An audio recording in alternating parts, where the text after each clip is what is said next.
Hello guys, welcome to my YouTube channel the learning pilot में। बच्चों, आज हम क्लास 8 का अगला पार्ट पढ़ेंगे। ठीक है ना।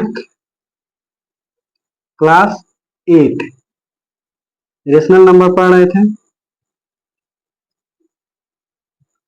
पार्ट 2। ठीक है ना। कल कल मैं रेशनल नंबर तक बता दिया था।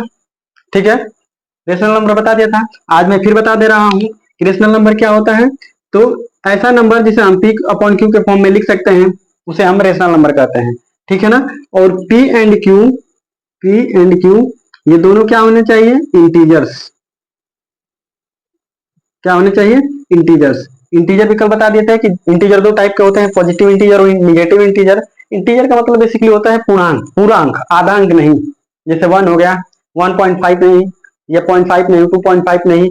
या तो 1 हो या -1 हो, या तो 2 हो या -2 हो, या तो 3 हो या -3 हो। ठीक है ना। इंटीजर्स होते हैं। और जो ये क्यू है ये कभी भी जीरो नहीं हो सकता है। यही होता है हमारा रेशनल नंबर। ठीक है ना।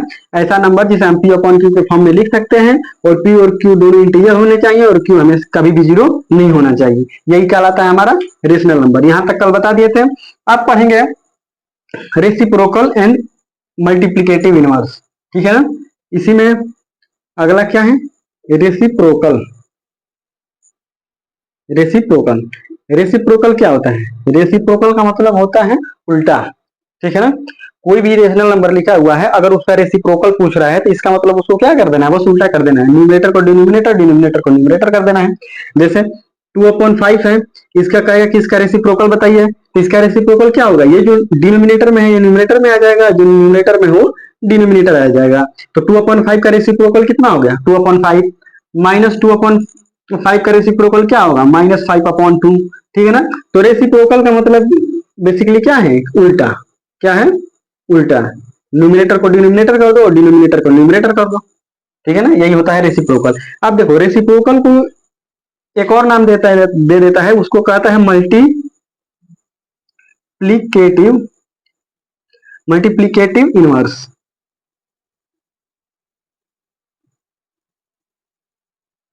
ठीक ना।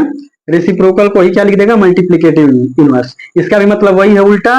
जो न्यूमरेटर है उसको डिनोमिनेटर, डिनोमिनेटर है उसको न्यूमरेटर कर देता है। मल्टीप्लीकेटिव या रेसिप्रोकल का मतलब ये होता है कि ऐसा नंबर से मल्टीप्लाई कर देना है सीधा सीधा कि वो क्या हो जाए? एक बन जाए, 1 बन जाए। जैसे ये 2/5 है, 2/5 इसको ऐसे नंबर से मल्टीप्लाई करो कि ये 1 बन जाए, तो क्या होगा? 5/2 ही तो होगा। 5 से 5 कट गया, 2 से 2 कट गया, क्या बचा? 1। इसीलिए 2/5 का रेसिप्रोकल या मल्टीप्लीकेटिव इनवर्स क्या होगा? 2/5 हो गया। ठीक है ना। तो रेसिप्रोकल बोले या मल्टीप्लीकेटिव इनवर्स बोले, उसको सीधा सा मतलब समझ जाना है, क्या कर देना है? उसी को उल्टा कर देना है। क्या कर देना है? उसी को उल्टा कर देना है। न्यूमरेटर को डिनोमिनेटर, डिनोमिनेटर को न्यूमरेटर बना देना है। आया समझ में? अब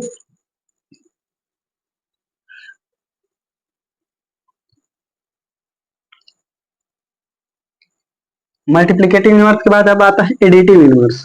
क्या आता है? Additive inverse. अब ये एडिटिव इनवर्स क्या होता है? एडिटिव इनवर्स बेसिकली ये होता है कि जो जिस नंबर का एडिटिव इनवर्स पूछ रहा है उसमें क्या जोड़े, क्या ऐड करें कि उसकी पूरी वैल्यू क्या बन जाए? जीरो बन जाए। जैसे एग्जांपल के लिए ले रहे हैं 4/5। 4/5 में क्या ऐसा कौन सा ऐसा नंबर ऐड करें कि इसकी वैल्यू क्या हो जाए? जीरो हो जाए। वही कहलाएगा हमारा एडिटिव इनवर्स। ठीक है ना। तो जैसे प्लस में 4/5 है तो माइनस में 1/5 इसको ऐड कर देंगे तो ये कट के क्या हो जाएगा? जीरो हो जाएगा। इसीलिए बोला जाता है कि अगर किसी भी नंबर का अगर एडिटिव इनवर्स पूछे तो बस उसका साइन चेंज करके लिख दो। कैसे? जैसे -2/5 है, इसका एडिटिव इनवर्स पूछेगा तो क्या लिखोगे? Additive additive inverse of -2/5 equal क्या हो जाएगा? 2/5। बस उसका साइन चेंज करोगे। -2/5 था, माइनस को प्लस में 2/5 लिख दो।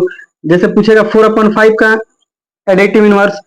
ठीक है। तो इसका एडिटिव इनवर्स इसे लिखेंगे एडिटिव एडिटिव इनवर्स ऑफ 4/5।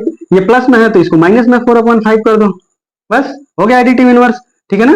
तो एडिटिव इनवर्स के लिए सीधा से क्या करना है, जो भी नंबर दिया रहेगा उसका साइन चेंज कर देंगे, माइनस दिया रहेगा तो उसको प्लस कर देंगे, प्लस दिया रहेगा तो उसको माइनस कर देंगे, यही हो जाता है एडिटिव इनवर्स। और मल्टीप्लिकेटिव इनवर्स या रेसिप्रोकल पूछे तो बस उसको उल्टा कर देना है, न्यूमरेटर को डिनोमिनेटर, डिनोमिनेटर को न्यूमरेटर में चेंज कर देना है।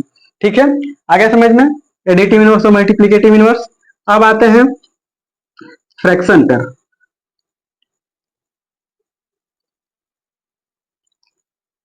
ठीक है ना, फ्रैक्शन,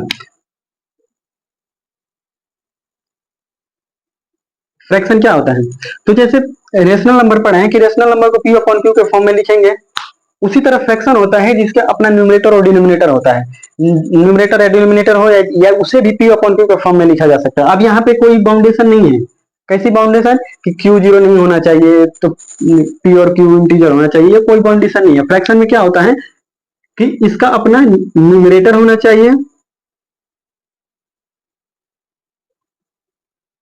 और डिनोमिनेटर होना चाहिए। ठीक है, न्यूमरेटर और डिनोमिनेटर होगा तो उसे क्या बोलेंगे, फ्रैक्शन। ठीक है, अब रेशनल नंबर को ऐड करना, माइनस करना, मल्टीप्लाई करना, डिवाइड करना, इसके आगे सीखेंगे। ठीक है ना,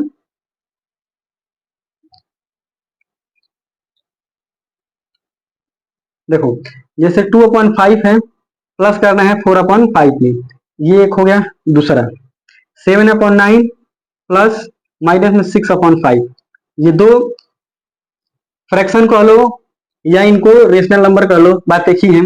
दो रेशनल नंबर को ऐड करना है यहाँ भी और यहाँ भी। अंतर क्या है कि यहाँ पे दोनों का डिनोमिनेटर सेम है, यहाँ पे दोनों का डिनोमिनेटर अलग अलग है। ठीक है ना, तो देखो फ्रैक्शन या रेशनल नंबर कब ऐड होंगे या कब माइनस होंगे।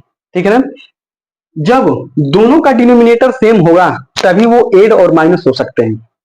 ठीक है ना, अगर उन लोगों का डिनोमिनेटर अलग अलग है तो ये डायरेक्ट ऐड नहीं होंगे।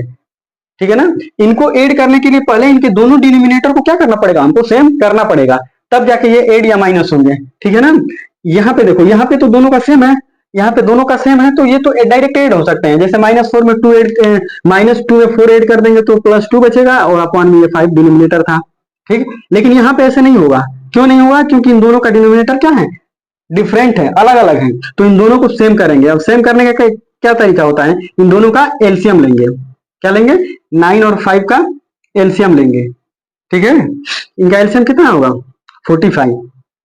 ठीक है, अगर ऐसे इसका एलसीएम 45 आ गया, अब इसके डिनोमिनेटर से इस एलसीएम को डिवाइड करते हैं, तो इस 9 से इस 45 को डिवाइड करोगे तो 5, और जितना आता है उस इस न्यूमिनेटर में मल्टीप्लाई करते हैं, तो 7 5 जा 35 प्लस, यहां देखो अब इसके डिनोमिनेटर से इस